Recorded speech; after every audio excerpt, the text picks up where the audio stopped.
Apat sa bawat 10 Pilipinong college student ang humihinto ng pag-aaral sa kolehiyo.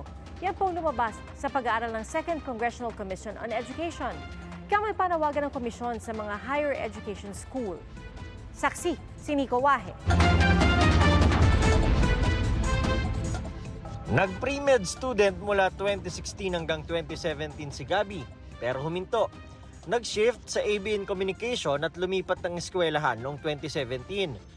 Pero pagdating ng 2019, kung kailan 4th year na siya at isang semester na lang sana ang bubunuin, ay tuluyang huminto sa pag-aaral ng kolehiyo. Hindi na kayang suportahan yung pag-aaral ko. Hindi kasi ako priority. May mga gusto naman daw tumulong sana kay Gabi na makapag-aral. May nag-offer nga raw na bayaran ang kanyang tuition. Expenses kasi sa mga group projects and yung baon ko, pangkain araw-araw, hindi talaga kaya. Kasi nung college ako, 100 yung baon ko everyday. Pamasahe pa lang, ubos na yon. May matitira na lang sa akin na 30 pesos. Struggle na din yung, kinakain ko lang nun, kwek-kwek, diba, ganyan.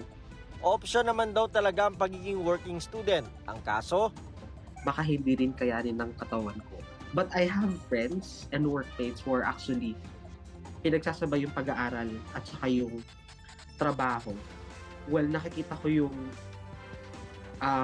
physical state nila and mentality nila sobrang strong Kasi kung ako yung nasa kalagayan nila, hindi ko kaya yun.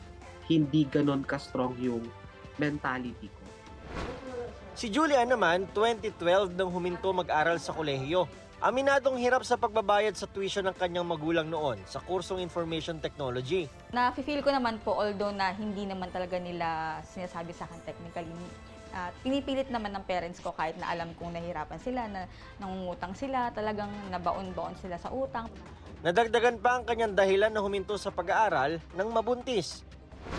Ang mga katulad ni Gabi at Julian kasama sa mataas na kaso ng mga college dropout sa Pilipinas.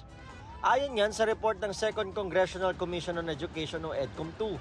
4 sa bawat 10 Pilipinong college student ang humihinto ng pag-aaral sa kolehiyo. Kasi kailangan nilang magtrabaho. So yun yung nakita nating pangunahing rason. Yung ibang rason dito din is yung lack of engagement, hindi sila nai-empanyo sa pag-aaral. Marami pa rin ang nagsasabing financial reasons na hindi sapat yung pera nila para makapagpatuloy o makapagtapos. Sa kabila raw yan ng Free Higher Education Law o yung Universal Access to Quality Tertiary Education. Ang binibigay nito is free tuition, di ba? Sa mga state universities and local universities. Pero alam natin na ang gastos actually na mabigat pagdating sa kolehiyo is yung allowance. Yung allowance, transportation, food, lodging, project. So maraming gastusin na kailangan nilang hanapan ng resources. Nangunguna sa listahan ng mataas na college dropout ay ang Bangsamoro Autonomous Region in Muslim Mindanao o BARM na may 93.4% dropout rate.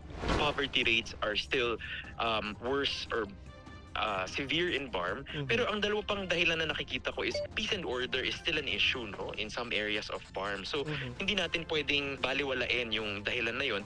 Mas marami rin daw ang private schools kaysa state university sa BARM. Kaya kakaunti ang nakikinabang ng free tuition doon.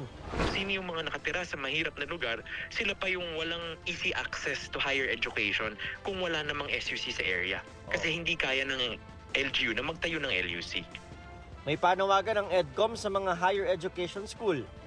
Pag-isipan natin kung paano tayo mas magiging bukas sa ganitong mga developments. Siguro bahagi na dito yung mga part-time students, yung mga night classes, Saturday classes. Lalo na ngayon na na-try na natin din na merong distance education, baka pagbutihin natin, pagsikapan nating maging inclusive yung ating higher education system at maging welcoming din sa mga ganitong tipo ng estudyante. Para sa GMA Integrated News, ako si Nico Wahe, ang inyong saksi. Mga kapuso, maging una sa saksi. Mag-subscribe sa GMA Integrated News sa YouTube para sa iba't ibang balita.